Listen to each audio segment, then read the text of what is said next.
시작을 해도 될까요? 네. 어, 안녕하세요. 저는 오늘 이 성공적 임대차 신고제 시행을 위한 토론회 사회를 맡게 된 권지웅이라고 합니다. 저는 전 더불어민주당 청년 대변인으로 활동했었고 그 전에 주거 활동들을 해왔었습니다. 오늘 이 자리는 코로나 상황이기 때문에 온라인으로 송출되어서 공유되는 자리이고, 그래서 이게 이제 마이크가 이렇게 음량이 커지진 않지만 여기에 대고 말씀해 주셔야 유튜브로 사람들이 들을 수 있어서 그렇게 참고해 주시면 좋을 것 같고요. 어, 오늘 이 자리가 있기까지 어쨌든 두 분의 의원님이 시간을 또 내주시고 자원도 내주셔서 열리게 되었고, 역시나 발제를 준비하신 임재만 교수님과 그리고 네 분의 토론자분들이 함께 해주셨습니다. 오늘은 한 1시간 반 정도 진행될 예정이고요. 순서는 이제 축사를 좀 듣고 이어서 발제 그리고 토론 순으로 하도록 하고, 여기 나와 있는 토론 순서로 일단 진행해 보도록 하겠습니다. 간단히만 이야기 드리면 어쨌건 이제 시행이 앞으로 딱 6일 남은 주택임대차 신고제를 두고 지난 4월에 이제 국토교통부가 시행령과 시행규칙을 발표했습니다. 많이 고민이 많이 있으셨겠지만 좀 부족한 부분도 있을 테고, 그리고 그것을 두고 다양한 현장에서 또 바라보고 있는 입장들이 있을 거기 때문에 그런 것들을 오늘 나누어서 6월 1일부터 시행되는 것들이 일단 기본 어떻게 되는지를 잘 지켜보고 향후의 개선 지점이나 이런 것들을 또 찾을 수 있는 것들은 찾아보자는 취지에서 이 자리가 열린 것 같습니다. 그러면 첫 번째 인사말로는 더불어민주당의 국토교통위원이시기도 하고 을지로위원회 위원장이기도 하신 진성준 의원님의 이야기를 들어보도록 하겠습니다. 네, 안녕하십니까? 더불어민주당 을지로위원장 진성준입니다. 오늘 임대차 신고제 성공적 시행을 위한 토론회 자리를 함께 마련해 주신 우리 박상혁 의원님 감사드리고, 또 주거권 네트워크, 나눔과 미래, 민달팽이 유니온, 우리 민변의 민생경제위원회, 또 서울주거복지센터 협회, 서울세입자협회, 새로운 사회를 여는 연구원, 전국세입자협회, 또 참여연대 민생희망본부와 한국도시연구소, 많은 단체들이 함께해 주셨는데 감사드립니다. 오늘 특별히 발제를 맡아주신 임재만 교수님께도 감사드리고, 그의 토론 패널께도 진심으로 감사 인사를 드립니다. 우리 문재인 정부는 전월세 임대료 상한제와 계약갱신 청구권, 그리고 신고제도 도입을 국정과제로 정하고 국민의 의견을 수렴해서 제도 도입을 위한 다양한 노력을 기울여 왔습니다. 그 결과로 지난해에 임대차 3법이 국회에서 통과되어서 마침내 주택 임대차 신고제도라고 하는 결실을 맺을 수 있었습니다. 그 전월세 신고제 법안을 여기 계신 우리 박상혁 의원님께서 대표 발의하셨죠. 그래서 이제 시행을 불과 8일 남겨놓고 있는데, 지난 18대 국회 때부터 입법을 위한 노력이 계속되었습니다만 성과를 보지 못하다가 이번 국회에 들어와서야 결실을 맺었다고 하는 점에서 매우 뜻깊은 일이라고 생각합니다. 이렇게 해서 임대차 계약 정보를 모두가 좀 공유해서 임차인의 권리도 좀 보호가 분명하게 되었으면 좋겠고, 또 정부가 주택 임대차 정책을 구사하는 데에도 소중한 자료로 활용되었으면 좋겠습니다. 자료가 무엇보다도 좀 충실해야 현실에 기반한 충실한 정책 구사가 가능하지 않겠습니까? 여전히 미진한 점으로 저는 생각하고 있습니다만, 신규 임대차 계약에 상한제는 도입하지 못한 한계를 갖고 있습니다. 이 때문에 세입자, 임차인의 권리를 충분하게 보호하지 못하는 이런 우를 가지고 있는데, 이 신규 임대차 계약에 상한제를 도입하는 데에도 이 임대차 신고 자료가 토대가 될 수 있을 것이다, 그렇게 생각합니다. 물론 하자고만 들면 불가능한 것은 아니라고 생각합니다. 지금도 임대차 신고가 다 되지 않았음에도 불구하고 과세는 이루어지고 있지 않습니까? 그러니까 국세청에 과세 정보 자료를 공유하면 저는 이른바 임대차 임료의 표준을 정하는 것은 어려운 문제가 아니다 이렇게 생각하는데 아직까지 우리 사회에 그런 문제들에 대한 사회적 합의가 튼튼하지 못해서 지체되고 있다 이렇게 생각합니다. 어쨌든 곧 시행되는 임대차 신고제를 놓고 그래도 좀 시행이 좀 충실하게 이루어지려면 어떤 과제들을 우리가 꼼꼼하게 챙겨야 되는가라고 하는 것을 돌아보자는 자리이므로 의미가 있다고 생각하고 오늘 특별히 국토교통부의 담당 팀장님께서도 참석을 해주셨는데 오늘 토론회에서 나온 얘기들이 정부의 구체적인 정책적으로 반영될 수 있도록 노력해 주셨으면 좋겠습니다. 다시 한번 토론회에 함께해 주신 모든 분께 감사드립니다. 고맙습니다. 네, 고맙습니다. 그럼 이어서 박상혁 의원님의 인사말을 들어보도록 하겠습니다. 예, 더불어민주당 김포시을 국회의원 박상혁입니다. 존경하는 진성준 선배님과 함께 오늘 토론회 자리를 마련하게 되어서 저도 무한한 영광으로 생각합니다. 진성준 선배님께서 오늘 수고해 주신 많은 분들의 감사 인사를 먼저 드렸기 때문에 시간 관계상 그 감사 인사로 대신하도록 하겠습니다. 좀 전에 말씀 주신 것처럼 제가 이 법안을 대표 발의를 했습니다. 오늘 인사말을 준비하면서 다른 것보다도 제가 처음 전세 계약을 했을 때를 좀 생각을 해봤습니다. 2004년도에 결혼을 하고서 처음 전세 계약을 했을 때 지금 생각해 보면 대략 금액은 정확하게 생각나지 않지만 어떠한 정보도 없이 아마 우리 전월세 계약을 해보신 많은 분들이 같은 경험이셨을 겁니다. 그냥 이제 결혼을 했으니까 전세를 나 또 월세를 해야 되고 저 같은 경우는 이제 전세를 계약을 하기로 하고 공인중개사 사무실을 찾아갔는데 공인중개사가 한테 시세가 어떠냐라고 물으니까 얼마다라고 하면 그거보다는 조금 좀 깎아주시면 안 되냐. 저는 공인중개사가 한테 찾아가면 공인중개사가 하는 말이 얼마 갖고 계시냐 뭐 이렇게 물어보면 얼마를 갖고 있다라고 하면 뭐 이러이러한 방이 나와 있는데 뭐 자기가 조금 잘 얘기하면 깎아줄 수 있다. 뭐 이런 보통 이런 경험으로 처음 전월세 계약을 맺는 게 우리들의 대부분이 아니었나라고 저는 생각을 하게 됩니다. 오랫동안 논의가 있었던 대로 전월세 신고제가 예전부터 좀 정착이 되어 있었다면 우리들이 처음 하는 전월세 계약이라든지 이런 관행들이 표준 금융료도 정해지고 다양하게 좀 정보의 대칭성을 갖고 계약이 되었을 텐데 그러지 못해왔던 것이 우리들의 지난 모습이었고 오늘 이 법이 이제 곧 시행되면 앞으로 이런 정말 좀 어처구니 지금 생각해보면 굉장히 어처구니 없이 계약을 우리가 맺었던 게 아닌가 저도 생각을 해봅니다. 그런 점들은 달라지지 않을까 생각을 하고요. 그럼에도 불구하고 많은 분들이 조금 걱정하시는 부분도 있는 것 같습니다. 지금 저희가 알기로는 이게 시행령상으로 전월세 계약을 하고 30일 내에 신고하는 것으로 제가 알고 있는데 계약을 하고 아직 정확하게 보통 계약을 한 다음에 입주를 하는 시간은 조금 그보다 30일 이후가 되는 경우들도 있고 또 전월세 계약 이후에 계약이 파기되는 경우도 여러 있을 수 있습니다. 그래서 그런 부분에 대해서도 여러 가지 궁금증이 많으신 것 같아요. 제가 저도 여러 가지 문자를 받고 댓글이나 이런 걸 보면 이것이 정확하게 어떻게 정착될지에 대해서 관심과 그런 부분이 있는 것 같아서 오늘 토론회 자리에서 그런 부분들 좀 자세히 안내나 설명을 해주시고 앞으로 또 시행되는 과정 속에서도 우리 국토교통부와 정부 당국에서 정말 쉽고 편하게 이용할 수 있도록 우리 이 제도가 정착할 수 있도록 많이 좀 도움을 주셨으면 좋겠습니다. 우리가 통과시켰던 많은 법률들이 좋은 취지에도 불구하고 때로는 시민들에게 불편함을 주고 있다라는 그런 얘기를 좀 많이 듣습니다.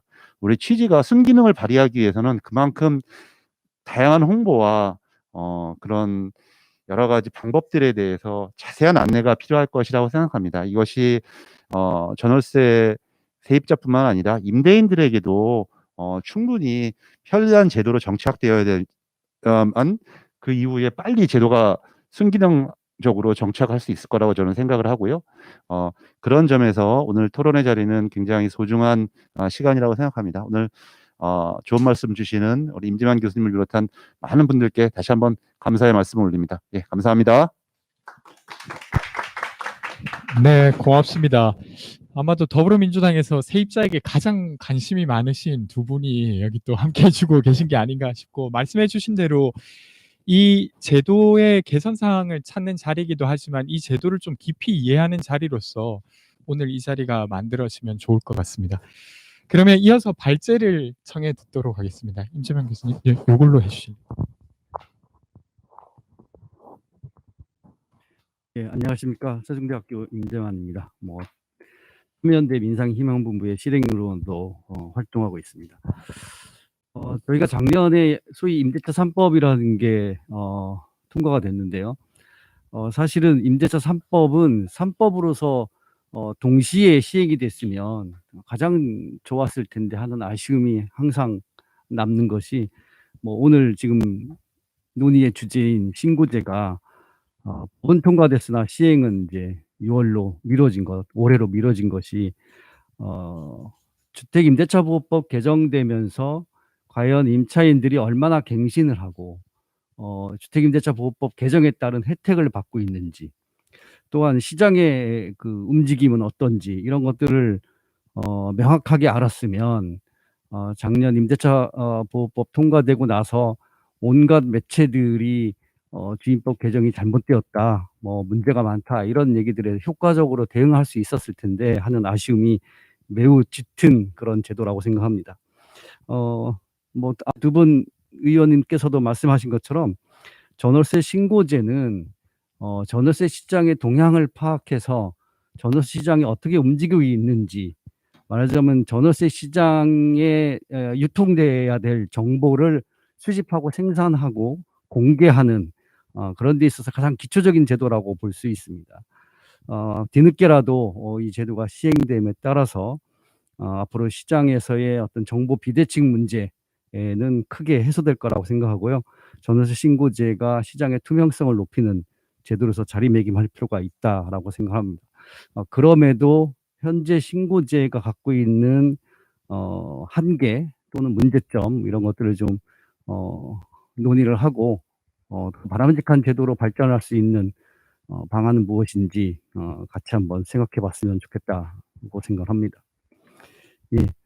먼저 전월세 신고제는 여러분들이 여기 계신 분들은 잘 아시겠지만 아마도 국민들께서는 또 생소한 어떤 제도고, 이미 이제 부동산 실거래가 신고 제도라는 게 있어서 거래를 하면 그러니까 매매 계약을 하면 신고를 다 하고 있기 때문에 전월세 신고제는 그런 기존의 실거래가 신고 제도와 같은 그런 제도라고 이해하면 쉽게 이해할 수 있을 거라고 생각합니다.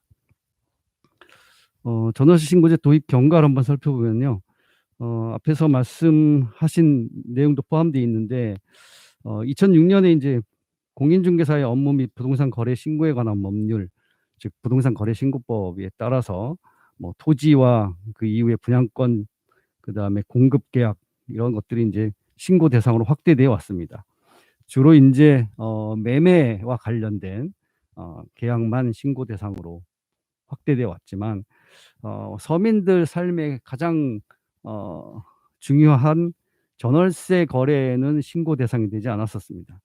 그래서 기존의 18대, 19대, 20대 국회에 걸쳐서 임대차 등록제, 그러니까 신고제라는 이름이 아닌 등록제 형태로 신고, 임대차 계약의 신고가 도입을 시도했는데 개정되지 못했고 2020년 8월에서야 국회 본회의에서 통과가 됐습니다.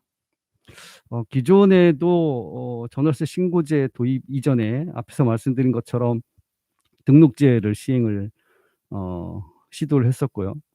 그다음에 이제 2014년에도 임대차 시장 선진화 방안이라고 해서 전월세 관련 통계나 임대주택 정보 시스템 구축, 그다음에 임차인의 확정 일자, 그다음에 소득공제 자료, 이런 걸 토대로 임대소득세 부과를 발표했었지만 2018년 이후로 유예되어 왔고 지금 일부 이런 내용들이 작동하고 있습니다.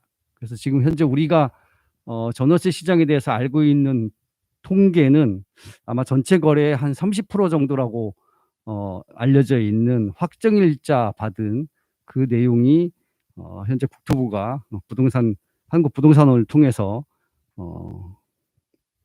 제공하고 있습니다. 이것만 가지고는 이제 시장에 대한 충분한 정보를 확보했다고 볼 수가 없겠죠. 한편 이제 지금 우리는 민간 임대주택에 관한 특별법, 보통 이제 민특법이라고 줄여서 말하는 이 민특법에 따라서 등록한 임대주택 사업자들은 임대주택을 그동안 계약 내용을 신고를 하고 있습니다. 그런데 지금 현재 이 렌트홈 시스템에 있는 것들은 최근 들어서는 이제 이 제도를 폐지 수순으로 가고 있기 때문에 그런지 렌트홈 홈페이지에 가도 등록임대주택에 대한 정보를 제대로 공개하고 있지 않고 있습니다.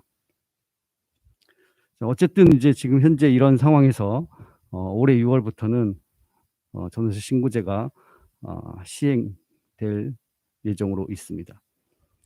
두 번째 이제 살펴볼 내용은 현재 부동산 거래 신고법에서 전월세 신고제를 어떻게 규정하고 있는지, 대체로 이제 신고 대상, 신고 지역, 신고 항목 이런 것들은 하위 법령에 위임하고 있습니다.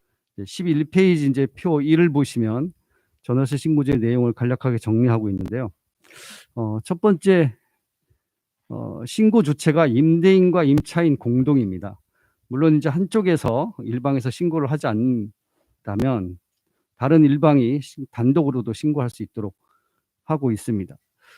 기존의 부동산 실거래가는 뭐 매도인과 매수인이 신고할 수 있지만 공인중개사들이 신고할 수 있도록 돼 있는데 이 제도는 도입 과정에서 공인중개사들의 반발이 있었기 때문에 아마 임대인과 임차인이 공동으로 신고하도록 하고 있습니다.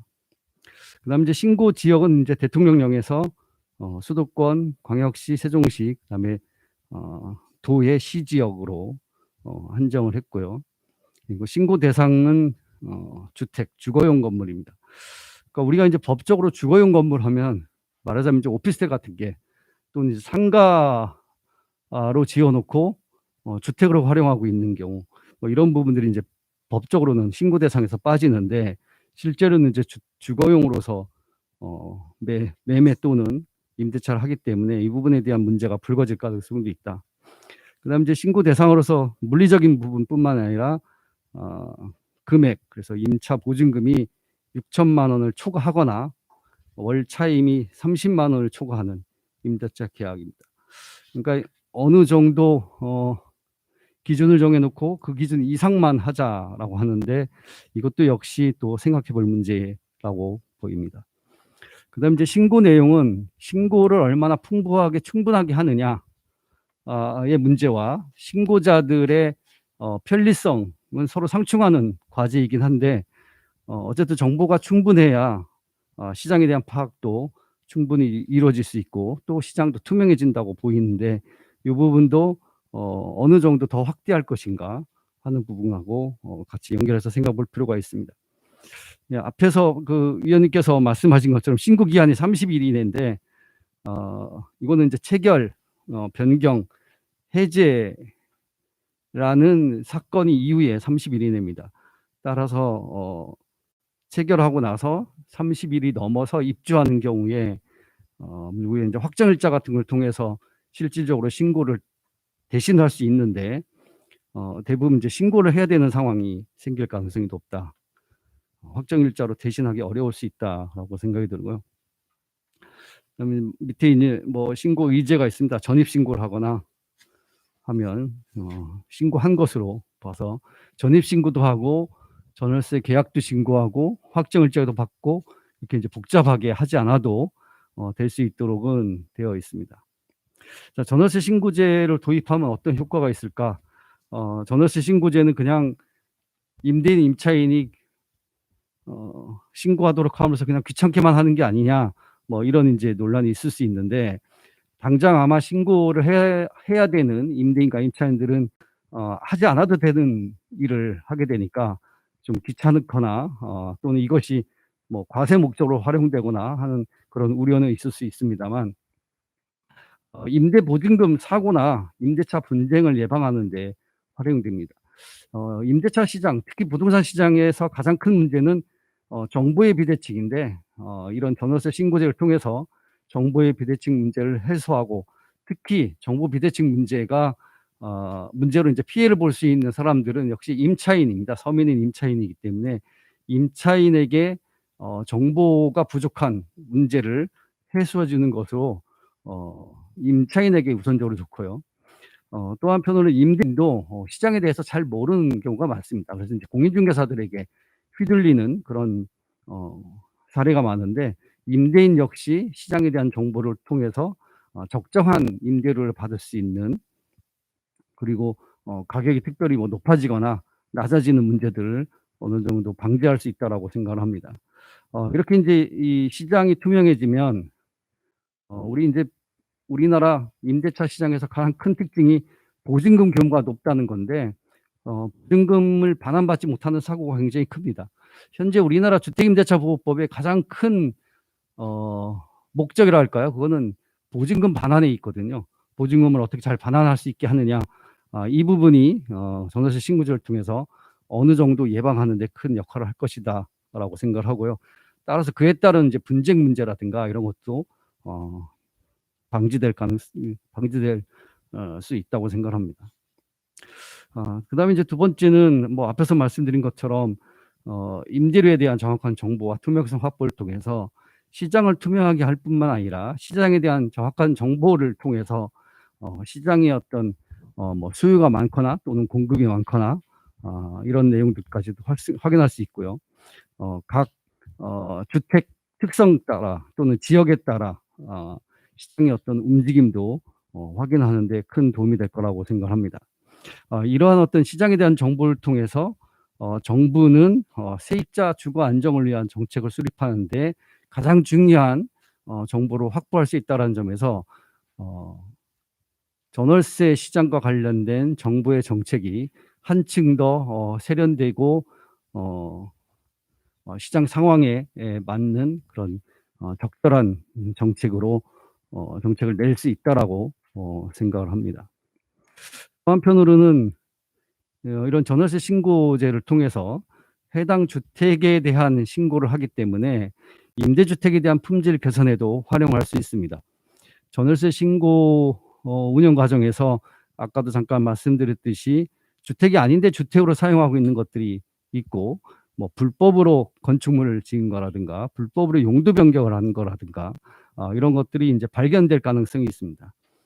이런 이제 불법 용도 변경이나 불법 건축물이 발견될 경우에 이 부분을 어떻게 해소해 나갈 것이냐 하는 부분들도 향후 과제로 대두될 가능성이 있다라고 생각합니다.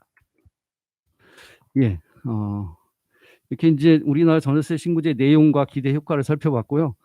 다음으로는 신고제하고는 조금 차원이 다른 얘기지만 다른 나라의 이제 주택 임대차 등록 제도가 있습니다. 이 등록이라고 하는 것은 우리가 말하는 신고를 포함하고 있기 때문에 등록제가 어떤 사례가 있는지 한번 살펴보겠는데요. 최근에 이제 미국의 뉴욕이나 뭐 로스앤젤레스는 이제 전통적으로 등록제도를 시행하고 있고, 또 아일랜드나 영국 같은 데에서도 등록제를 시행하고 있습니다. 간단하게 살펴보면 14페이지에 표 2가 있는데요. 미국 뉴욕시는 뭐 1969년부터 그 다음에 계약일로부터 90일 이내에 신고하도록 등록하도록 하고 있는데요. 이 등록은 주택을 등록하는 것과 임대 사업자 등록하는 것, 그 다음에 임대차 계약 내용을 신고하는 것, 이렇게 크게 한 3가지 내용으로 되어 있습니다. 주로 이제 관련 법률이 임대료를 어떻게 안정화시킬 것인가에 관한 법률에서 이런 등록제도를 도입하고 있습니다. 한마디로 임대차 등록제도의 핵심은 우리가 말하자면 장사를 하는 거거든요. 주택을 가지고 비즈니스를 하는 거기 때문에 일반적으로 우리가 사업을 하기 위해서는 다 사업자 등록을 하고 사업자가 무슨 사업을 하는지, 어떤 사업을 하는지 이런 것들에 대한 신고를 하게 돼 있기 때문에 주택 임대차도 일종의 비즈니스고 따라서 등록을 하고 그에 따른 세금을 내야 된다 하는 것이 임대차 등록 제도의 핵심입니다. 그러니까 우리는 현재 계약만 신고하도록 하고 있는데 아까 말씀드린 민특법에 등록 제도가 있긴 하지만 그것은 자발적으로 또한 혜택을 통해서 자발적으로 등록하게 만든 것이고 여기 소개하고 있는 임대차 등록제도, 해외 등록제도는 다 의무적으로 하는 겁니다. 말하자면 주택을 통해서 임대 수입을 얻는 사람들은 그 사업자 스스로 신고하고 어떤 주택으로 임대하고 있는지 그 주택을 신고하고 그에 따른 사업의 내용이라고 할 수 있는 임대차 계약의 내용을 신고하도록 하고 있습니다. LA는 이제 78년부터 이런 제도를 시행하고 있고요. 그 등록 내용을 보면 방이 몇 개 있냐, 입주한 날짜, 임대료, 그다음에 마지막으로 인상한 날짜, 그다음에 집주인이 제공한 유틸리티인데 이제 말하자면 전기, 수도, 가스 같은 거 이런 것들을 집주인이 제공하고 임대료에 포함돼서 받냐, 아니면 따로 세입자들이 실비로 정산하냐 등과 같은 내용들까지 상세하게 등록하도록 하고 있습니다. 아일랜드가 2004년부터 한 달 이내에 신고하도록 의무하고 있는데요. 여기에서도 뭐 다양한 주택에 대한 내용, 임대인에 관한 거, 그다음에 관리회사에 맡겨서 관리를 하고 있는 경우 관리회사까지 하고 있습니다. 이런 나라들의 특징은 임대인에게 의무적으로 등록을 하도록 한다. 그래서 임대인에게 등록을 안 할 때 어떤 페널티를 부과하지 등록을 한다고 해서 특별히 혜택을 주고 있지는 않다라고 합니다. 그러니까 기본적으로 등록제도는 사업을 하기 위한 기본적인 핵심 필요한 내용이지 이 사업을 하는 데 있어서 등록을 한다고 특별한 혜택을 주고 있지는 않다라고 하는 거고요. 등록 제도에서는 특별히 혜택을 주고 있지는 않습니다. 뭐 여기 있는 내용은 잠깐 넘어가고요. 17페이지 이제 독일의 비교 상내 임대료가 있는데 여기 이제 차임 정보 은행이라는 걸 두고 있습니다. 말하자면 독일이 비교 상내라고 하는 표준 임대료를 작성해서 발표하는데 그러기 위해서 필요한 정보로 모아놓는 은행이고요. 이 은행은 단순히 정부가 활용하는 것만이 아니라 임대인과 임차인도 활용할 수 있도록 하고 있습니다. 그 다음에 이제 임대주택 등록제도를 통해서 임대주택의 품질, 그 다음에 임대사업자의 어떤 사업자로서의 자질을 향상시키기 위해서 18페이지에 있는 표 3과 같이 미국의 이제 일부 도시에서는 임대사업자가 얼마나 사업을 잘 영위하느냐에 따라서 면허를 주는데 면허 갱신 주기를 짧게 하거나 길게 함으로써 임대인에게 혜택을 주고 잘하는 사람들은 우리나라 그 세무조사 면제해 주듯이 그런 방식으로 하고 있습니다. 예, 이런 해외 사례를 통해서 우리나라에서 도입한 전월세 신고제를 좀 더 바람직한 방향으로 시행하기 위해서는 어떤 것들이 필요한지를 몇 개만 정리해서 말씀드리겠습니다. 첫 번째는 지금 6천만 원 또는 30만 원 이렇게 돼 있는데 저는 모든 전월세 거래는 신고해야 된다고 생각합니다. 특히 6천만 원, 30만 원이라고 했을 때 그 이하의 임대료 수준이 우리가 특히 주목해야 될 주거 취약계층들이 거주하는데 이 주거 취약계층들이 거주하는 주택에 대해서는 신고제에서조차도 신고 대상이 아니다. 이들이 이 시장이 어떤지는 또 우리는 눈 감아버리겠다라는 뜻으로 해석할 수밖에 없습니다. 행정상 부담이 될 수는 있지만 모든 전월세 거래 신고가 필요하다라고 생각이 들고요. 이거는 뭐 주택만 해당하는 제도이긴 하지만 사실은 상가 임대차 시장도 굉장히 많은 문제가 있습니다. 그래서 주택 이외의 부동산에도 확대할 필요가 있다라고 생각이 들고요. 두 번째는 전월세 신고는 그러니까 이 정책의 핵심이 신고에 있습니다. 그렇기 때문에 이 신고한 내용, 신고받은 내용을 얼마나 잘 우리 사회가 공유하느냐가 중요한데 신고는 철저하게 받되 공개는 최대한 넓게 해야 됩니다. 그래서 신고받은 이 자료가 일종의 공유제로서 국가 정책뿐만 아니라 시장에서 임대인과 임차인이 활용할 수 있도록 할 필요가 있다라고 생각이 들고요. 앞에서 진성균 의원께서도 말씀하셨듯이 이런 제도를 통해서 신규 임대차 임대료 인상률 상한제 도입에 활용할 필요가 있다라고 생각이 들고요. 그다음에 22페이지에 있는 내용인데요. 임대주택 품질 향상과 유지에도 활용하자. 최근에 주거급여를 받는 쪽방촌에 계신 분들의 임대료가 10만 원에서 20만 원 올랐습니다. 주거급여 때문에 오른 거거든요. 이 부분에 대한 고민이 필요하다고 생각합니다. 그래서 우리가 최저 주거 기준 이하의 주택을 사실상 시장에서 사라지게 해야 되는데 아마 이 전월세 신고제를 잘 활용하면 임대주택의 품질 향상과 유지에도 도움이 될 거라고 생각하고요. 좀 큰 얘기지만 더 나아가서 단순히 신고제에 머물 것이 아니라 민간임대주택 등록 의무제로 해야 된다. 지금 현재 과도한 혜택을 주면서 자발적으로 등록을 하게 한 제도는 사실상 폐지할 필요가 있고 대신 등록은 의무제로 해서 그러니까 신고제를 의무제를 좀 더 확대하는 것이 필요하다라고 생각을 합니다. 23페이지 맨 마지막에 있는 것처럼 어떤 분류도 좀 필요하겠죠. 지역별로나 환산 보증금의 규모나 이런 거에 따라서 인상률 상한까지 할 거냐 아니면 갱신만 보장할 거냐 등록을 통해서 임대인들이 지금처럼 마음대로 갱신권이 있고 인상률 상한제가 있어도 갱신하지 않는 갱신 계약을 통해서 임대료를 올릴 수 있는 이런 제도의 구멍은 신고제를 확대한 등록 의무제를 통해서 해소할 수 있다라고 생각을 합니다. 예, 이상으로 발표를 마치겠습니다. 네, 고맙습니다. 전반적으로 이 제도에 대한 이야기, 그리고 해외 사례, 그리고 앞으로 이 제도를 가지고 또 할 수 있는 무언가에 대한 이야기까지 잘 이야기해 주신 것 같고요. 이어서 저희가 이제 네 분의 토론자를 모셨습니다. 그래서 네 분의 토론자의 이야기를 들으면서 진행해 보도록 하고, 저희가 한 5분에서 6분 정도씩 해주시면 토론을 마치고도 좀 서로 질문하시거나 이럴 수 있을 것 같아요. 그래서 그렇게 시간 맞춰주시면 어떨까 싶습니다. 첫 번째 토론자로는 청년들의 주거 문제를 풀기 위해 활동하고 계시는 민달팽이 유니온의 지수 위원장님. 네, 안녕하세요. 민달팽이 유니온에서 활동하고 있는 지수라고 합니다.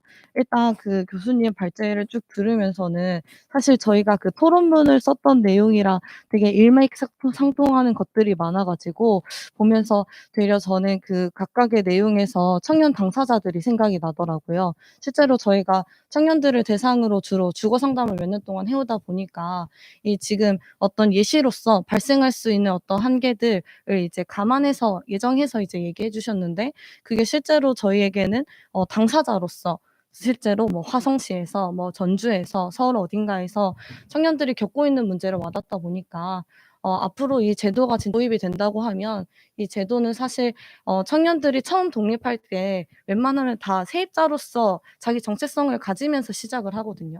그리고 이제 과거와는 달리 그 정체성이 한시적이고 금방 사라질 그런 것이 아니라 어쩌면 평생 동안에도 같이 가져갈 수 있는 정체성이고 근데 이제 세입자라는 그 정체성만으로도 쉽게 이제 권리 침해 당하고 이제 정보가 불균등하게 주어지고 그것들을 통해서 이것저것 협상할 수 있다고들 이렇게 법이 개정됐지만 실제로 그거를 개정된 법에 맞춰서 협상할 수 있는 그 권력이라든가 권한을 가져본 적이 없거든요.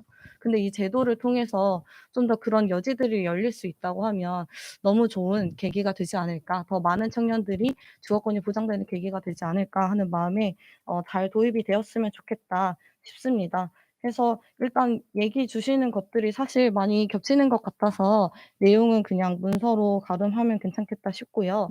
그 몇 가지만 좀 더 제시해 보자면 사실 저는 왜 공인중개사가 이 제도에서 어떤 역할도 하지 않는지가 좀 의문이기는 한다. 그리고 공인중개사 협회를 만나셨거나 아니면 그렇다고 하면 사실 청년 당사자들이라든가 세입자로 또 정체성을 갖고 있는 대상들도 한번 만나봐도 좋았겠다라는 생각도 좀 있고요.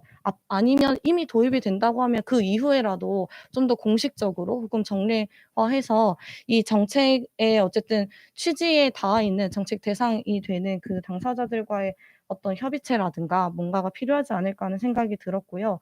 그리고 이제 정보 격차도 줄이고 좀 더 이제 이 임대차 시장이 투명하게 운영되기 위해서 이 제도가 들어간다고 하면 사실 거기에서 지금 역할 이미 해야 하는 사람들이 저는 공인중개사라고 생각하거든요.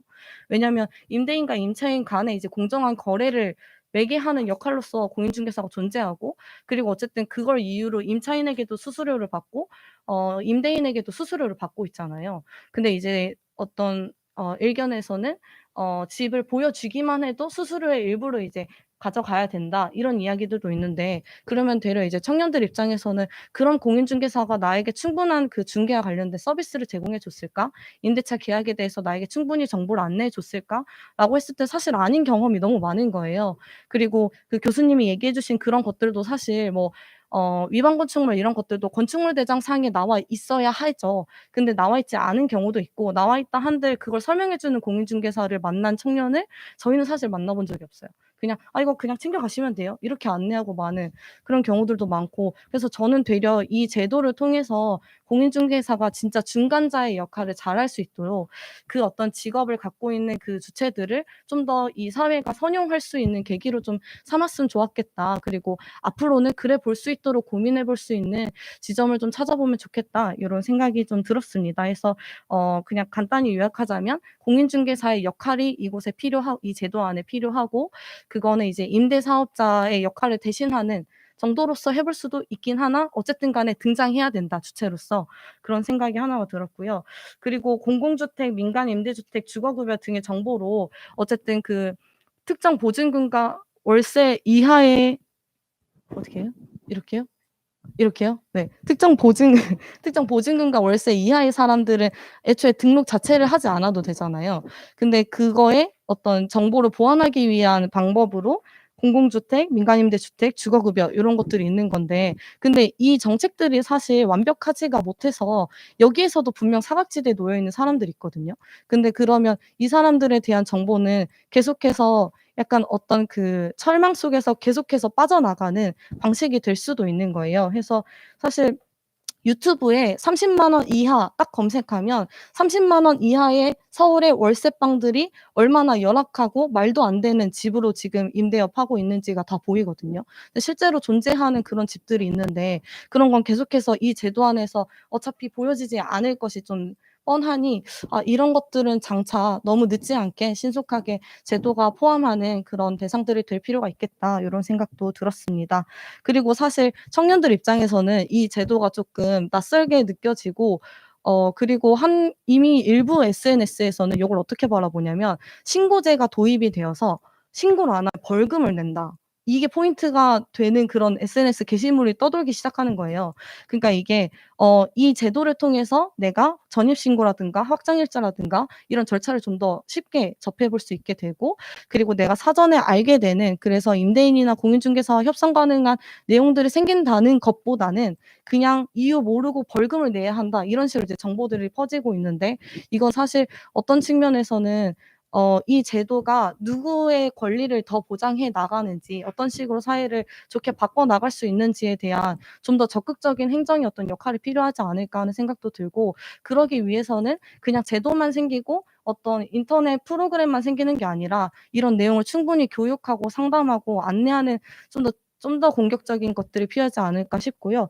혹시 활용 가능하다면 직방다방 이런 곳들 있잖아요. 이거 사실 제가 직방다방, 네이버 부동산 이런 거 어플 하나라도 안 깔아본 청년을 만나본 적이 없어요. 그래서 좀 고런 데라도 좀 활용해 보면 어떨까 하는 생각도 좀 듭니다. 사실 이런 데야말로 호감만으로 이루어진 정보의 바다거든요. 그래서 그런 것들은 좀 활용해도 좋겠다는 생각이 들고, 그리고 교수님 얘기 들으면서는 저희 장차 이제 위반 건축물이라든가 아니면 저렴한, 그러니까 부담 가능하지 못한 그런 주거비 수준 때문에 이제 열악한 주거 환경을 사실 둘 중 하나를 선택하게 되는 거거든요. 그러니까 높은 주거비를 부담하거나 아니면 말도 안 되는 집의 환경을 선택하거나 이렇게 되는데, 근데 이렇게 등록되는 정보들 안에 품질에 대한 내용도 이제 포함할 수 있게 된다면 전반적으로, 그러니까 임대 시장에 나오는 집들의 그런 질들도 좀 나아질 수 있지 않을까, 좀 그런 기대를 해봅니다. 네. 너무 말이 길어진 것 같아서 여기서 마무리 짓겠습니다. 네, 고맙습니다. 네. 공인중개사가 좀 역했으면 어땠을까 이런 이야기부터 시작해서 사실 임차인과 이 제도를 좀 정기적으로 혹은 아니면 어떤 정례적으로 이야기를 하는 공간이 있었으면 좋겠다고 또 이야기해 주셨고, 아까 이제 공공주택, 민간임대주택 주거급여 관련한 내용은 30만 원 이하 주택이나 6천만 원 이하의 주택의 임대료 정보를 어떻게 수합할 것인가를 논의하는 과정에서 이런 이야기가 좀 나왔었어요. 그래서 그 부분을 짚어주신 걸로 이해됩니다. 끝으로는 아까 그 발제의 내용에도 그 적혀는 있었는데, 그러니까 임대료가 아닌 어떤 관리비라든지 이런 것들은 고시할 것인가 말 것인가 이런 것들도 좀 중요한 부분인 것 같아요. 왜냐하면 임차인 입장에서 그 정보는 중요한 정보긴 하니까요. 그래서 그런 것까지 있는 것 같습니다. 네, 그럼 다음으로는 서울주거복지센터 협회 공동대표로 계신 박정혁 님을 모시고 토론을 들어보도록 하겠습니다. 네, 반갑습니다. 서울주거복지센터 협회 박정엽입니다. 예, 먼저 임재만 교수님의 발제를 잘 들었고요. 정말 공감이 가는 많은 말씀해 주셔서 저희도 참 기뻤습니다. 먼저 저희 그 서울주거복지센터 협회를 간단히 좀 소개를 해드리자면은, 이제 서울시에 있는 25개구에 주거복지센터라고 주거 취약계층들을 위해서 상담하고 지원하는 이런 센터인데요. 이제 어떤 센터들은 한 3년 정도 짧은 기간, 또 길게 한 곳은 한 10년 이상, 이렇게 해서 저희는 좀 데이터를 많이 축적을 하고 있는 이런 기관입니다. 그래서 저희가 이제 이런 상담들을 항상 많이 하고 있는데, 이제 주거 취약계층 분들이 세입자, 물론 자가로 갖고 있는 아주 어려운 분들도 계시긴 한데, 그 분들은 극히 일부고요. 대부분은 이제 세입자로서 이제 그 임대차 계약할 때 많은 불이익을 당하고 있다. 그런데 이제 불이익을 당하더라도 내가 돈이 없기 때문에 예를 들어 변호사를 어떻게 선임하려고 해도 할 수가 없는. 그래서 국가에서 무료로 해주는 데도 있긴 하지만 사실상 좀 받기가 힘들고요. 그러다 보니까 어쩔 수 없이 억울하게 뭐 비싼 주거비를 부담하면서 살고 있는 그런 현실이 좀 있습니다. 오늘은 이제 전월세 거래에 관련된 이거 이제 임대차 3법 마지막이죠. 사실 공감했던 게, 이게 작년 7월 말에 저는 정말 정치권이 놀랐습니다. 이렇게 빨리 법이 되고 시행될 줄이야. 예. 그때 아마 휴가철 아마 이래가지고 그랬는데, 근데 이제 이게 아마 같이 됐으면은 더 아름답지 않았을까. 그런데 사실 지금 이제 뭐 6월 달에 많은 지금 부동산 관련된 그 세율이 바뀌고 있잖아요. 양도세가 중과된다든가 이런 부분들이, 그걸 기반하는 게 사실은 통계 자료가 정확하게 나오고 있는 거예요. 매매가가 뭐 주로 이제 아파트가 좀 많이 나오긴 하지만은 모든 주택에 대해서 지금 실거래가를 이제 신고를 하게 돼 있고, 거기 기반해 가지고 좀 논란거리는 있긴 하지만 어떻게 세금을 부과해서 하든지 뭐 이런 부분들이 얘기가 되는데, 제가 자료를 여러 가지 찾아봤는데도요, 임대차 관련된 부분들은 없어요. 서울시 같은 경우도 지금 이거 뭐 10년마다 장기 계획으로 해서 서울 주거 종합 계획 이런 걸 발표를 하는데, 아무리 꼼꼼히 봐도 이런 임대차 관련된 거, 그러니까 몇만 호가 있고 지금 이렇게 앞으로 변화될 거다, 전문가들이 많은 이런 얘기를 하고 있지만은 지금 현재 전월세 가격을 정확히 알 수가 없다 보니까 특히 취약계층들은 거의 나오지가 않습니다. 그래서 어떻게 살고 있는지 정말 어렵다, 이런 부분도 많이 보여서 저는 모든 거래가 다 신고가 필요하다. 아까 교수님 말씀하신 지금 30만 원 월임차 이하는요, 사실은 그 서울시의 주거급여 수급자들이 받는 금액이 지금 31만 원까지 올라가 있거든요. 그럼 실질적으로는 주거급여 수급자 해당 이하이신 분들, 기초생활, 그러니까 생활급여 받는 분들이 있고 또 의료급여를 받는 분들이 있는데, 이런 분들은 대부분 다 지금 여기서 이제 빠진다고 보면 되죠. 그러면 저는 이게 하나의 사회적 낙인이 될 수도 있다. 그러면서 또 이게 여러 가지 편법, 지금도 이제 실거래가 신고를 하는데 뭐 다운 계약이라든가 여러 가지 뭐 이렇게 뭐 업자들이 좀 농간을 부리는 일들이 많이 있지 않습니까? 저는 이것도 분명히 있을 거다. 근데 이거를 사전에 방지를 하려고 하면은 모든 거래를 다 신고하게끔 해야 된다. 그리고 지역도 아까 뭐 일부 시군 지역을 얘기했는데요. 제가 최근에 충북에 있는 어느 이제 군 지역을 갔는데 거기 계신 분들 그런 얘기를 하더라고요. 수도권만 그리고 이제 대도시 광역시라든가 세종시 이런 데만 집값이 많이 올라가는 줄 알았는데 그게 아니더라고요. 지역에서도 산업단지라든가 충분히 호재가 있으면 그 지역 집값이 들쑥일 수밖에 없다. 그러면 사람이 모이는 곳은 결국 주택이 지어질 거고 거기에 있는 어떤 전월세 거래 이런 부분들도 제가 봐서는 국토부가 놓쳐서는 안 된다. 이런 생각이 들어서 이제 지금 시행령은 저희가 이제 그렇게 국토부에도 의견도 제출을 했고요. 좀 시행령 개선을 했으려고 그 부분은 바뀌었으면 좋겠다. 이런 생각이 들고 그 행정 얘기도 좀 하셨는데 사실 저는 전체 글을 다 하는 게 행정의 혼선이 덜하다. 좀 이런 주장을 드리는데 제 원고에도 그걸 썼는데요. 사실 근로소득자들 보면은 다른 소득자와 달리 모두 다 신고를 하지 않습니까? 그런데 이제 사실 세금은 근로소득자들의 일정 이하의 금액이신 분들은 다 세금이 없거든요. 그래서 그걸 어떻게 하냐? 처음에 세금을 내고 나중에 연말에 연말정산으로서 다 환급을 받습니다. 근데 저소득 근로자들은 본인이 이게 이제 뭐 소득공제 이렇게 다 해가지고 하는 거를 내가 얼마 이하기 때문에 뭐 다 받는다 이렇게 생각이 아니라 내가 열심히 돈 벌어가지고 했던 거를 연말에 다시 나는 좀 어렵게 돈을 적게 버니까 그만큼 받는 거다. 이런 생각을 하는 거지 내가 저소득자라 해가지고 이런 게 아니거든요. 근데 요거는 좀 아니다 생각이 들어서 저는 모든 전월세 거래 신고도 좀 하면은 오히려 행정도 나빠지지 않을 거다 이렇게 좀 보고 있습니다. 자 마지막으로 한 가지 좀 더 말씀드리자면요. 아까 공인중개사 얘기를 하셨는데 제가 얘기 듣다 보니까 왜 그 협회에서 반대를 했는지 조금 이해가 가겠더라고요. 저희도 이 주거 취약계층 분들 이제 그 LH공사에서 하는 전세 임대주택 이런 게 있습니다. 아주 이제 그 저렴한 금액으로 해서 하는 어떤 임대주택이긴 하지만은 이 서울에서는 주택 물색이 안 돼요. 그래서 저희가 뭐 아까 다방, 직방 뭐 여러 가지 이제 그 부동산 중개업소 착한 부동산 찾아가는데도 이분들이 정말 한두 군데 빼놓고는 다 안 받으려고 하세요. 그런 물건도 없다 그러고. 분명히 보면은 지금 반지하, 옥탑방, 고시원, 서울에는 비주택이 너무나 많거든요. 그리고 지금 이게 공공임대주택이 지금 적다고는 하지만 늘어나면서 그게 지금 빈 어떤 주택들이 또 있습니다. 그러면 정말 어려운 분들은 잠시라도 그런 데 살아야 되는데 이런 정보가 공개가 안 되다 보니까 힘들다. 이런 부분에 있어서 저는 이게 좀 공개가 다 되는 게 이 전월세 신고가 된다고 해서 모든 게 다 해결되지는 않겠지만 저는 이게 시초다. 좀 이렇게 보고 법 개정을 정말 잘하셨다. 이렇게 좀 칭찬을 좀 드리고 싶습니다. 이상입니다. 네. 어쨌든 주거복지센터에서 또 활동하시면서 그 겪었던 일이나 이런 거 이야기 잘 해주셔서 감사드리고요. 강조해 주셨던 건 취약계층에게 되려 임대차 정보가 필요한 경우가 많이 있을 텐데 그 부분이 빠진 것, 그리고 이제 경기도가 아닌 군 지역 같은 경우는 지금 신고 의무 대상이 아닌데 그 경우에도 산업단지 등으로 사실은 임대차 정보가 꼭 필요한 것도 있는데 이런 것들 포함돼야 되지 않나. 그리고 마지막으로는 행정에서 처리할 때도 차라리 일괄로 하는 게 훨씬 더 혼란을 줄일 수도 있겠다. 이런 이야기를 해주신 것 같습니다.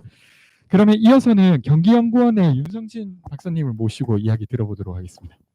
예, 안녕하세요. 저는 경기연구원에서 주택정책연구하는 윤성진입니다.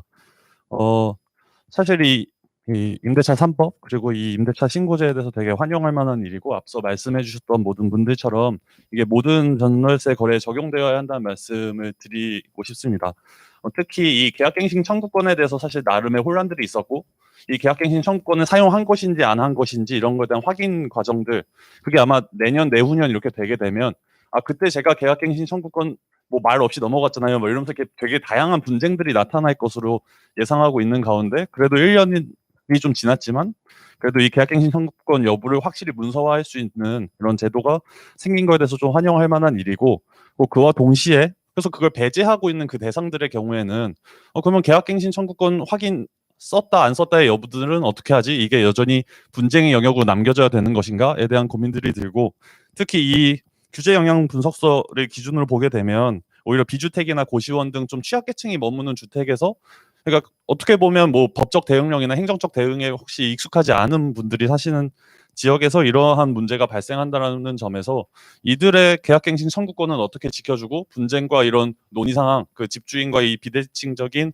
뭔가 약간 힘의 구조 이런 것들을 우리가 제도적으로 어떻게 보완하고 안전하게 할 것인가를 고민하게 되는데 그거에 대한 답을 찾는 것보다 그냥 이거를 다시 하는 거가 훨씬 쉬운 고민의 해결이 아닐까라는 생각들은 듭니다. 그래서 앞서 말씀해 주셨던 다양한 이게 모든 거래에 적용되는 것이 옳다라는 말에 조금 첨언 드리는 부분이고 그 이후는 제가 조금 중장기적인 말씀을 좀 드리고 싶은데 사실 이 임대차 신고제가 약간 부동산 거래 신고의 연장선에서 되고 있는데 이 임대차랑 이 부동산 거래가 딱 같은 맹계에 있는가가 조금 저는 의문이에요. 그러니까 예를 들면 이 부동산 거래랑 숙박업소의 그 숙박업소를 예약하는 일이 다르고 숙박업을 하는 게 다른 것처럼 임대차는 되게 다양한 층위의 문제들이 있다라고 생각하거든요. 예를 들면 빌라나 오피스텔을 빌릴 때는 뭐 옵션 같은 경우도 있지만 뭐 아파트 같은 건 많이 없다거나 주택 유형, 뭐 주택 특성 그리고 뭐 공동 관리비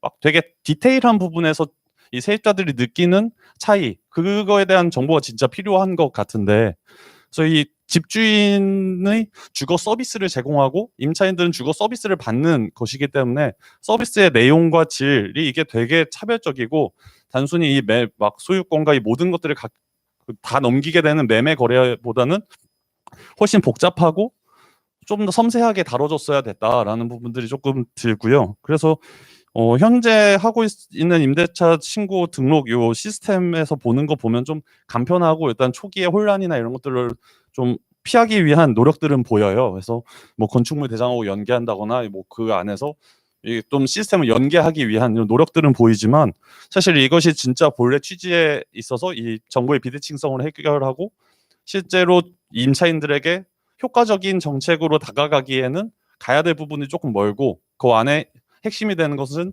임대차라는 것은 주거 서비스를 제공하는 것이다라는 거에 대한 좀 철학적 동의 이런 기조에 대한 동의가 필요하지 않나라는 생각들이 일단 듭니다. 그래서 그런 부분들이 향후에 있어서 조금 반영됐으면 좋겠고 그리고 또 임대차 시장에서 집주인과 세입자는 이게 거래를 하는 거다 보니까 상호 리스크 같은 것들을 지게 되거든요. 그래서 해외 같은 경우에는 이 보증금이 되게 낮고 한 2달 미만이기 때문에 집주인 입장에서 임차인이 막 월세를 안 낼 리스크 이런 것들에 되게 노출되어 있고 그거를 저 국가에서 어쩔 수 없이 이렇게 노출된 부분들이 있는 거를 집주인이 임차인의 이 개인 정보나 뭐 소득, 뭐 직업 이런 것들을 요청할 수 있도록 해놓고 있어요.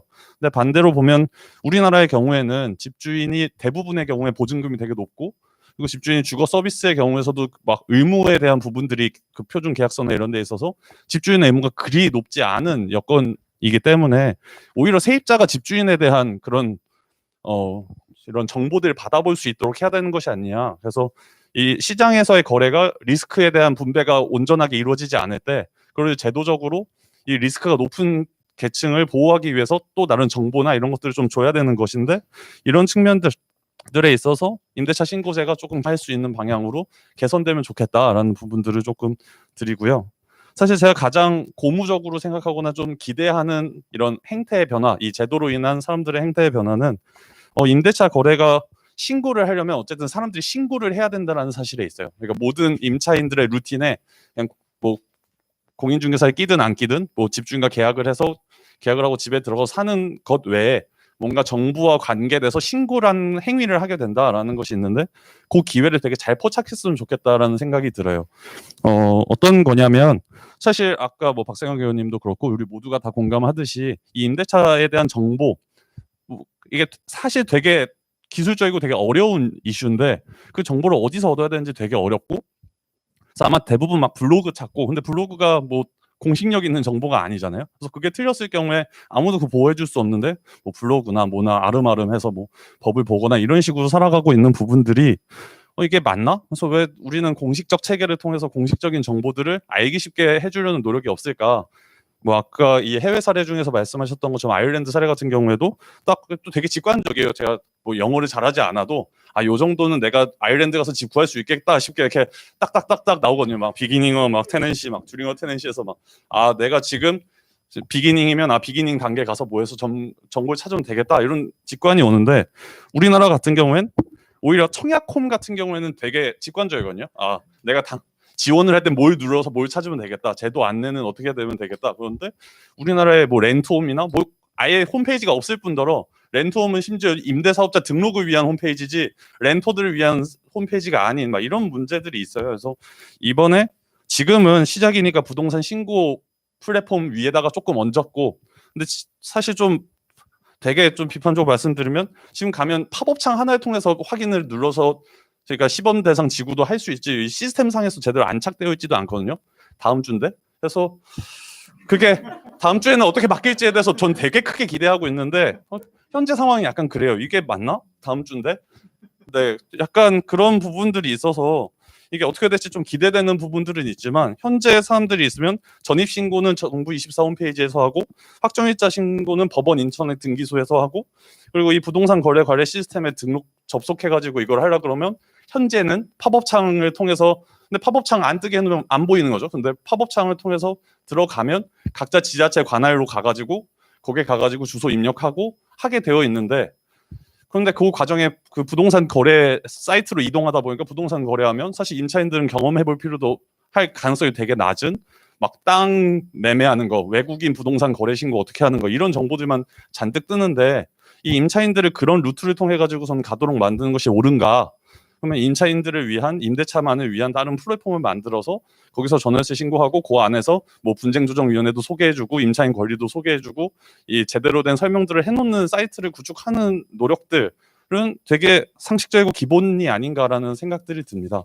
그래서 다음 주지만 그래서 서서히 해서 이런 부분들 좀 개선되면 좋겠다라는 생각들이 들고 이러한 임대차 신고제를 통해서 앞으로 향후에 활용할 수 있는 부분이 되게 많을 것 같아요. 그래서 아까 얘기했던 뭐 공정시장 임대로 해서 뭐 바우처 프로그램이나 월세 지원을 위한 딱 그 표준 임대료도 못 만들고 있는 상황이기 때문에 그걸 만든다고 하거나 그리고 저희 이 정의로운 세수에 대한 고민들이 많잖아요. 다주택자들을 이렇게 막 과도하게 했다 뭐 안 했다 이런 논쟁이 벌어지고 있는데 이 어쨌든 공익적인 효과에 있어서 임대하는 공간들을 내어주는 사람들에게 하는 거랑 뭐 실제 필요해서 주택이 필요해서 다주택자가 된 사람들이랑 필요 없는데 과도하게 엄청 다주택자가 된 사람들이랑 이런 것들을 이렇게 전세 신고제 하면 구분도 가능하고 그에 따른 세수나 세제들도 만들고 뭐 다양한 논의를 시작해 볼 수 있을 것 같아요. 아마 그런 거는 저희 연구자들이나 이렇게 활동하는 사람들이 또 계속 고민해 나가야 될 것 같은데 네, 저희는 앞으로 계속 그런 고민들을 하고 있고 그래서 이게 좀 사람들이 당장 진짜 다음 주부터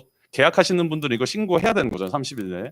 그러면은 지금부터 한 40일 이내 이걸 해야 되는 건데 그거에 대한 빠른 대처와 준비가 잘 되었으면 좋겠다라는 말씀으로 이상 발표 마치겠습니다.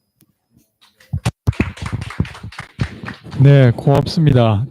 어쨌든 당장 다음 주인데 이게 이렇게 해도 되냐라는 이야기가 좀 인상 깊은데 말씀하신 것 중에 그러니까 이게 주택이라고 하는 게 다 같아 보이지만 그 주택의 유형에 따라 사실은 필요한 정보들이 다른 것이 있고 그것을 좀 반영할 수 있어야 되는 거 아닌가. 그리고 사실은 어떤 주택, 그러니까 특히나 전세 주택을 구할 때는 임대인에 대한 정보가 되게 중요할 때도 있어요. 그 사람이 이 돈을 돌려줄 만한 어떤 상태인가 아닌가. 근데 그런 것들을 공개하는 게 뭐 개인정보보호법이랑 좀 충돌하는 부분도 있겠지만 그래도 그런 것까지도 좀 고려해보자 이런 이야기를 하셨고 마지막에는 사실은 이것이 고시되어서 임차인에게 그 정보가 가닿게 하기 위해 사실은 전용 플랫폼 내지 혹은 아니면 그것을 좀 디벨롭하는 무언가 필요한 거 아닌가. 저도 렌트홈에 들어가서 등록 임대주택을 찾아 들어가면 그게 검색으로 잘 안 됩니다. 그러니까 지도 서비스로 돼 있어서 제가 일일이 다 클릭을 해야만 들어갈 수 있게 되어 있거든요. 그래서 그게 답답해서 저희가 몇몇 친구들이랑 같이 검색해서 바로 찾을 수 있는 홈페이지를 하나 새로 만들었어요. 물론 이제 그것을 널리 알리진 못했지만 근데 그런 것들까지도 좀 보완되면 좋겠다고 이야기해 주신 것 같습니다. 네, 마지막 토론자이신데요. 당장 다음 주에 이 제도를 시행하시게 되는 아주 어깨가 무거우신 팀장님이신데 이야기 들어보고 또 나누고 싶은 이야기도 많이 있으실 것 같아요. 네, 그러면 전성배 팀장님 모시도록 하겠습니다. 네, 안녕하세요. 국토부 주택임대차지원팀장 전성배라고 합니다. 앞에서 발제해 주신 교수님하고 세 분 토론하신 분들 말씀을 잘 들었고요. 오늘 제가 이 자리에 오게 된 이유가 앞서 말씀해 주신 궁금하신 내용 내지는 제안에 대해서 그동안 정부가 어떻게 준비해 왔고 어떠한 고민을 거쳐서 현재 제도가 설계되었는지 설명을 좀 드리는 게 우선일 것 같고요. 그다음에 제안해 주신 내용에 대한 나름대로의 답변을 드리는 순서로 진행하도록 하겠습니다. 뭐 잘 아시다시피 작년 7월 달에 임대차 3법의 일환으로 임대차 신고제가 통과된 이후에 준비가 필요한 제도다 보니 한 1년 정도의 시간을 갖고 올해 6월 1일 다음 주죠. 다음 주에 이제 시행을 하게 된 제도이고요. 나머지 임대차 2법인 계약갱신 요구권과 전월세 상한제를 함께 했으면 참 좋았을 텐데라는 말씀을 주셨는데 현실적으로 이 제도를 실제 전국 단위로 실행하기 위해서는 시스템과 제도 설계가 좀 필요한 부분이 있다 보니까 1년 정도의 유예 기간을 가지고 현재 준비 중에 있습니다. 제도의 가장 큰 목적은 뭐 잘 아시겠지만 임대차 시장에 투명한 정보를 제공하고 그와 함께 시장에서 상대적으로 낮은 지위에 있는 임차인들의 권익을 보호하고자 제도가 준비되고 있고요. 그런 측면에서 보자면은 계약 내용을 투명하게 공개하는 것, 그다음에 아까 말씀드린 것처럼 임차인의 보증금을 보호할 수 있는 제도적 장치를 같이 마련할 수 있는 부분을 저희가 고민을 많이 했습니다. 제도에 대해서 말씀을 주실 때 지역과 금액에 대해서 굉장히 아쉬운 말씀을 많이 주셨는데요. 그리고 신고 대상에서 공인중개사가 빠진 내용이라든지 30일 이내에 신고해도 되는 거에 따른 뭐 전입신고라든지 이런 것들과의 좀 부정합성 이런 것들에 대해서 말씀을 주셨는데 설계 내용을 좀 설명드리면서 해당되는 답변을 같이 드릴 수 있지 않을까 싶습니다. 저희가 제도를 준비하는 데 있어서 가장 기본이 되는 거는 법에서 정한 툴이 있습니다. 그래서 부동산 거래 신고법에서는 임대인과 임차인이 임대차 계약을 한 경우에 30일 이내에 공동 신고하도록 되어 있고 그거에 따른 세부적인 절차를 하위법령에 위임해 주셨습니다. 저희가 흔들 수 없는 가장 큰 대전제는 신고 주체가 임대인과 임차인이라는 겁니다. 매매거래 신고 같은 경우에는 공인중개사가 대부분 신고를 하고 있으나 이 제도인 경우에는 실제 거래 당사자이신 임대인과 임차인이 신고를 하셔야 되는 부분이 있어서 저희가 제도 설계를 할 때 굉장히 많은 고민을 했다는 말씀을 좀 드리고요. 신고 대상인 주택은 아까 뭐 말씀 주신 것처럼 오피스텔이나 뭐 상가 이런 것들이 빠지는 거 아니냐는 말씀이 잠깐 있으셨는데 주택의 유형에 상관하지 않고 거래의 내용이 주거용 계약이라면 다 신고 대상이 됩니다. 뭐 예를 들자면 상가이지만 거기서 내가 주거용으로 계약했다고 하면 그거는 계약 신고 대상이 됩니다. 주거실질조사에서 보면은 예외적인 케이스로 뭐 동굴 같은 곳을 산다고 하시는 분들도 있는데 만약에 그런 곳에서라도 주거용 계약이 있다면 그 내용도 신고 대상이 되시는 겁니다. 그래서 제도의 가장 큰 목적인 주거용 계약에 대한 정보를 확보하는 것이기 때문에 주택의 유형에 대해서는 저희가 관여하지 않고 있고요. 계약 내용상 주거용 계약이면 다 신고 대상이 될 것 같습니다. 법에 30일 이내에 신고하도록 되어 있습니다. 이것은 어찌 보면 실제 일반적인 계약할 때 계약 이후에 뭐 60일 내지 90일 이내 두세 달 이후에 전입하는 경우도 있을 텐데 조금 안 맞는 부분이 있지 않을까라는 부분도 의견 타당하신 말씀인데 이 제도의 가장 큰 목적이자 특징은 거래 내역을 보다 빨리 확보해서 그 내용을 투명하게 시장에 공개하는 데 있습니다. 그래서 거래한 계약일로부터 30일 이내에 저희가 자료를 좀 얻고자 30일이라는 게 법에 들어있는 내용이고요. 이 사항은 일반적인 부동산 매매 거래 신고와 동일합니다. 매매 거래 신고하실 때도 30일 내에 신고하도록 되어 있고 저희의 모법인 부동산 거래 신고법이다 보니 해당되는 그 거래 신고의 기본적인 툴은 다 따라왔다라고 좀 이해해 주시면 될 것 같습니다. 그래서 전입 신고와 임대차 계약 신고 간에 일부 시점이 안 맞는 부분이 있을 수 있습니다. 전입 신고는 전입일로부터 14일 이내에 신고하도록 되어 있고 저희 임대차 계약 신고는 계약일로부터 30일 이내에 신고하도록 되어 있습니다. 그래서 예를 들자면 계약하신 이후에 30일 안에 전입을 하시게 된다면 전입 신고와 임대차 계약 신고를 동시에 하실 수 있습니다. 그리고 임대차 계약 신고를 하실 때 계약서를 가져오신다면 그 계약서에 저희가 확정일자도 자동으로 같이 넣어드릴 수 있습니다. 세 가지 제도를 동시에 하실 수 있고요. 다만 전입일이 계약일로부터 30일이 좀 넘으신 경우에는 임대차 계약 신고를 먼저 하셔야 될 것 같습니다. 그리고 임대차 계약 신고 시 계약서를 가지고 오신다면 확정일자는 같이 드릴 수 있고요. 다만 전입신고는 주민등록법에 따라서 전입일 이후에 하셔야 되는 부분이 있습니다. 저희가 이거를 연계해서 운영해 보려고 행안부랑 지속적으로 협의를 했었는데 각 제도 주민등록법과 임대차 계약 신고법의 목적이 좀 다르고 신고한 내용도 좀 다르고 실제 일종의 사전 전입 신고가 된다는 얘기인데요. 아직 전입이 안 된 상태에서 전입 신고를 한다는 얘기는 근데 뭐 다양한 경우에 있어서 실제 전입을 그날을 못할 수도 있고 계약이 뭐 파기돼서 아예 계약 자체가 없어질 수도 있고 하기 때문에 그런 것들 좀 저희가 행안부랑 지속적으로 더 협의를 해야 될 부분인 것 같습니다. 그렇게 좀 이해해 주시면 감사하겠고요. 가장 아쉬워하셨던 부분이 이제 지역과 금액인데 원칙적으로는 주신 말씀처럼 전국 단위 모든 계약을 신고를 받도록 하는 게 맞습니다. 제도의 취지를 놓고 보자면 맞는데 저희가 가장 고민했던 이유 중에 하나는 제일 처음 서두에 말씀드린 것처럼 신고의 주체가 임대인과 임차인이라는 데 있습니다. 이 신고 의무를 부여하고 의무를 이행하지 못한 데에 대한 과태료 처벌이 있기 때문에 과연 이 신고를 제대로 할 수 있는 사람들에게 신고 의무를 부여하는 게 맞다라는 측면에서 좀 고민을 많이 했었고요. 그다음에 그런 측면에서 봤을 때 말씀 주신 주거 취약계층에 대한 정보를 확보하는 게 더 중요하다. 라는 말씀을 주신 분들도 있었고 저희가 제도를 준비함에 있어서 거꾸로 현장에 계신 분들 같은 경우는 주거 취약계층이신 분들일수록 더 신고 능력이 취약하시다. 그분들이 거래 내용을 신고하지 못한 데 따른 과태료 부과가 더 불합리한 거일 수도 있다라는 의견도 저희가 많이 받았습니다.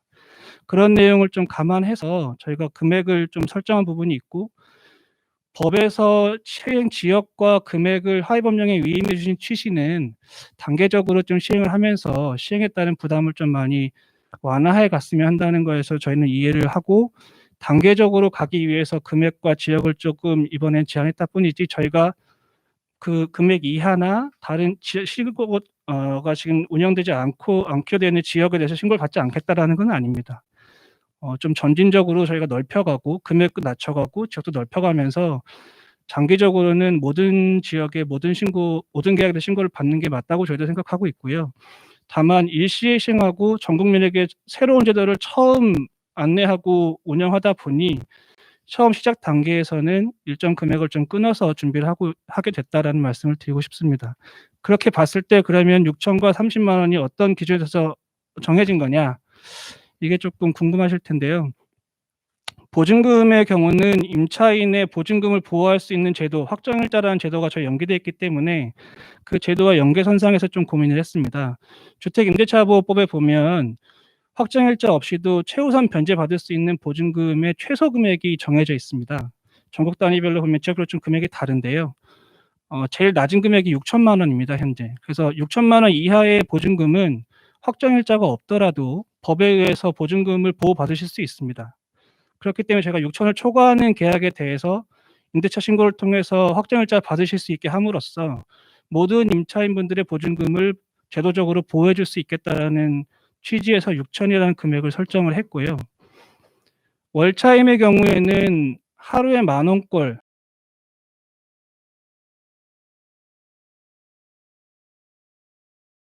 실태가 되게 면밀히 쌓이는 게 중요하다고 생각하고 어쨌든 간에 1인 가구로 이제 점점 그 가구 구성이 변해가고 있고 가구도 워낙 다양해지고 청년들도 그렇게 사는데 뭔가 이런 데이터들이 잘 쌓여야 그리고 그 과정에서 이제 어떤 이 한국의 최저 주거선을 좀 더 이제 면밀히 볼 수 있는 계기가 돼서 이걸로 좀 전반적으로 시민들의 주거 안정이 잘 도모됐으면 좋겠습니다.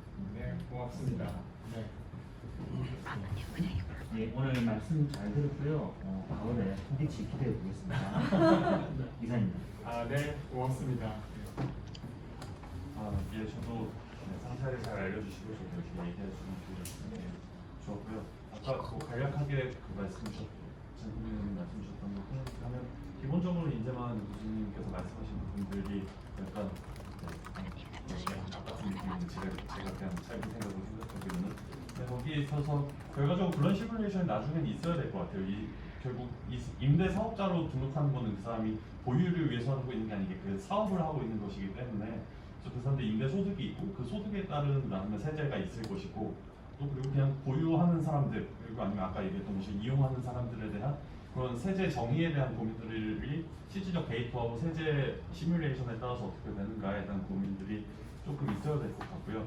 그리고 더 전반적으로 생각하면 우리가 이 집값 안정이라든가 이 부동산 시장 안정에 대한 주고 있는 밸류랑 이 세입자들이 안정적으로 주거를 살 수 있는 것들에 대한 밸류를 조금 같이 고민을 해야, 그래서 이 어느 정도 누군가에게 이런 인센티브를 주더라도 이 세입자 주거 안정이 좋고 하게 되면 그 정책을 할 수 있는 것이고, 이거에 대한 고민들이 필요한데, 사실 어떤 정책을 세입자 안정을 위해서 인센티브 주고 뭐하고 해가지고 정책을 하면 이거는 부동산 시장 안정이 안 좋다 이런 식으로 해서 돌고 돌면서 모든 정책이 다 나쁜 정책이 되어버리니까 그럼 우리는 뭘 한 건가 이런 고민들이 있어서 그거에 대한 이 트렌드를 지금 잘 짜나가면 더 좋을 것 같다는 생각이 듭니다. 네, 앞으로 데이터 나오고 이러면 저도 연구자로서 더 다양한 고민을 해볼 수 있도록 하겠습니다. 네, 고맙습니다. 혹시 신고 의무 대상이 아닌 주택이 신고를 하려고 한다고 하면 그것도 신고가 되는 갑자기 이게 궁금해져서. 신고 의무 지역이 아닌 것과 신고 대상 금액이 아닌 분들은 신고를 하실 수 없습니다. 아예 지금 안 돼요. 예. 저희가 법무부랑 다중처리 협의를 해보고 자발적 신고도 받아보자고 했었지만 일단 기본적으로 법에 써 있는 게 의무를 부과하는 거기 때문에 그 의무에 따른 그 고민의 한 부분은 뭐냐면 저희 임대차 신고를 하면 확정일자 받으실 수 있는데 신고 의무 대상이 아니신 분들은 신고를 하시더라도 확정일자 받으실 수가 없습니다. 그리고 별도로 하셔야 되는 부분이 있어서 지역과 금액이 해당이 안 되시는 분들은 신고 대상은 아니시고요. 추후에 저희가 이쪽을 넓혀갈 거기 때문에 봐주시면 좋을 것 같고, 오늘 제도가 시행되기 전임에도 불구하고 애정어린 시선으로 이런 자리 마련에 감사하다는 말씀 먼저 드리고요. 6월 1일 날 시행되면 저희가 평균적으로 지금 보자면 한 주택에서 한 3.2년 정도 거주하시고 나옵니다. 그러면 역으로 생각해 보면 시장에 있는 모든 데이터가 쌓이려면 적어도 한 3, 4년은 걸려야 될 것 같습니다. 첫 술에 배부를 수는 없겠지만 시작을 하는 제도이기 때문에 다소 데이터라든지 이런 것들이 좀 미진해 보이실 수도 있을 것 같습니다. 시작 초기에는. 하지만 좀 잘 지켜봐 주셨으면 감사하겠고요. 저희 여기 계신 분들이 전부 다 본인의 의사와 상관없이 임대인 또는 임차인이십니다. 그렇기 때문에 언젠가 한 번은 신고를 하셔야 될 일이 벌어질 겁니다. 그래서 본인들도 한 번씩 경험을 해보시고 또 그것 따른 개선 사항이 보이시면 연락을 주시면 저희 최대한 반영하도록 하겠습니다. 제가 또 대상이 안 됩니다. 언젠가는 하시게 될 겁니다. 전국으로 넓히는 건 언제쯤으로 계획하고 계세요? 일단은 저희가 제도를 시행하면서 정착된 걸 좀 먼저 봐야 될 것 같고요. 군 단위 늘리는 건 사실 어려운 부분은 아닙니다. 근데 저희가 군을 제외하게 된 이유 중에 하나는 예를 들자면 전남 신안군과 같은 도서 지역, 그 다음에 강원도 철원군 같은 어떤 산간 지역에 계신 할머니 할아버지 분들이 온라인도 익숙하지 않으신데 이 신고를 위해서 면사무소까지 나오셔야 되는 이런 부분들이 있어서 좀 정착이 되고 거기에 있는 주처럼 지금 주거복지센터라든지 이런 쪽에 좀 이 여유가 좀 돌아가면 차근차근 단계를 좀 넓히고자 하고 있고요. 아마 제가 단어는 못 드리겠습니다만은 내년 1년 이후에 시행령을 개정할 사이기 때문에 하위법령을 개정해 나가면서 넓혀 나가도록 그렇게 하겠습니다. 네. 네, 고맙습니다. 어쨌건 여기 계신 분들이 아마 이 제도가 잘 작동할 수 있도록 노력해 주실 분들이 또 아닌가 싶고 일선에서 고생해 주실 텐데 감사하다는 이야기 말씀드리겠습니다. 끝으로 임종원 교수님 이야기 듣고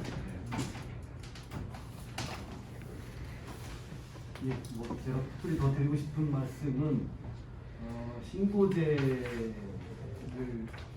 중심으로 토론을 했지만 사실은 민간임대주택 시장의 안정화를 위한 큰 틀에서 이 제도가 시행되는 것이고 다른 제도, 즉 갱신권, 그다음 전월세 이상 상한제, 또 이제 주의법의 기본적인 취지, 보증금 반환 이런 모든 그 시행을 그러니까 제도의 정착이나 제도가 이제 올바르게 작동하기 위한 기초 정보라고 하는 점에서 이 제도의 중요성이 있다고 생각이 들고요. 그래서 이 제도를 운영하고 활용하는 데 있어서 그런 정책을 시행하는 데 도움이 될 수 있도록 정보 생산을 열심히 좀 해달라고 부탁을 드리고 싶고요.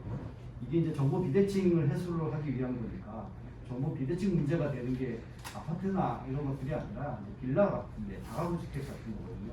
이런 데 있어서 정보가 좀 더 꼼꼼하게 공개가 돼서 피해보는 분들을 사전에 예방할 수 있도록 했으면 좋겠다고 생각이 들고, 이 신고제가 이제 등록제와는 다르지만 저는 이제 신고제가 등록제로 확장될 필요가 있다고 생각하고, 내부적으로 신고 내용을 토대로 사업자, 그러니까 임대인이 이제 등록이 되니까 사업자에 대한 그 정리, 또 주택에 대한 정리를 통해서 우리가 단순히 거래가 몇 건 있고 임대료가 얼마고 이런 것이 아니라 사업자들이 어떤 사람들인지, 이들이 임대하고 있는 주택은 어떤 것들인지는 사실 내부적으로 정보를 가지고 충분히 만들어낼 수 있다고 생각합니다. 이런 걸 통해서 신고제가 등록제는 아니지만 마치 등록자와 같은 정도의 정보는 생산해낼 수 있다고 생각하고요. 그런 준비를 좀 같이 해줬으면 하고, 정보 공개가 되면 많은 분들이 기대하고 있으니까 그 정보를 더 좋은 방향으로 활용할 수 있도록 열심히 해주시기 바랍니다. 감사합니다. 고맙습니다. 네, 긴 시간 감사드리고요. 저도 조금만 이야기 드리면, 제가 처음에 이 임대차 신고제가 어떻게 도입됐는지 첫 번째 이것을 제한한 법령을 찾아봤어요. 근데 그 법이 주임법에 이 신고 내용을 넣었어요. 2011년도에 처음으로 발의가. 근데 결국 이제 저희가 실제로 시행한 건 부동산 거래법으로 시작했기 때문에 아까 임대인에 대한 정보라든지 이런 것들이 지금 기준으로 좀 포함되기는 어려운 상황인 것 같긴 해요. 근데 말씀하신 대로 임대차 시장을 이제 국가가 관리해가는 어떤 시작점이라고 보면 그렇게 확대되는 게 맞겠다 싶고요. 그리고 데이터 공개되기 전에 한번 이런 자리가 만들어진다고 하면 아주 또 좋은 이야기들이 나눠지지 않을까. 네, 진흥준 위원님께 좀 부탁드립니다. 그리고 나야 또더 그럴 수도 있고요. 여튼 긴 시간 동안 함께 해주신 많은 분들께 감사하다는 이야기 드리고요. 저희가 오늘 댓글을 많이 읽어드리진 못했지만 끝까지 시청해주신 분들께도 감사하다는 이야기 드리면서 박수로 마치도록 하겠습니다.